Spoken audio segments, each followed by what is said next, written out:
દાહોદના ગરબાડામાં ભાજપની ભવ્ય વિકાસ સંકલ્પ સભા યોજાઈ। પ્રદેશ ભાજપ અધ્યક્ષ જગદીશ વિશ્વકર્માની અધ્યક્ષતામાં જંગી સભા મળી। સભા પૂર્વે હેલીપેડથી સભા સ્થળ સુધી વિશાળ બાઇક રેલી યોજાઈ। રેલીમાં મોટી સંખ્યામાં ભાજપના કાર્યકરો અને યુવાનો જોડાયા। કોંગ્રેસે 60 વર્ષ સુધી આદિવાસીઓને માત્ર વોટ બેંક ગણ્યા તેવું જગદીશ વિશ્વકર્માએ જણાવ્યું। ભાજપના શાસનમાં જ આદિવાસી સમાજનો વિકાસ થયો છે। સ્થાનિક સ્વરાજ્યની ચૂંટણીમાં ભાજપને વિજયી બનાવવા માટે થઈને પણ હાંકલ તેમણે કરી। કોંગ્રેસે મજૂરી કામ માટે આદિવાસીઓનો ઉપયોગ કર્યો હોવાનું પણ જણાવ્યું।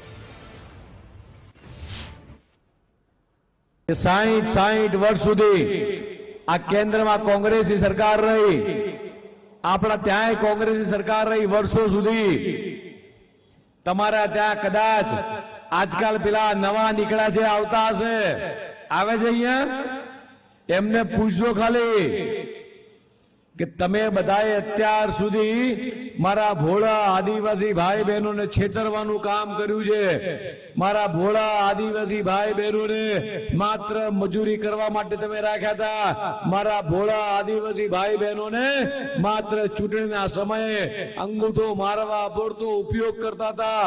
મારા ભોળા આદિવાસી ભાઈઓ બહેનોને એક મજૂરી કામનું કેન્દ્ર બનાવી અને આ જિલ્લામાંથી પેલા જિલ્લામાં આ સિવાય કોંગ્રેસને કશું ભળાયું નતું।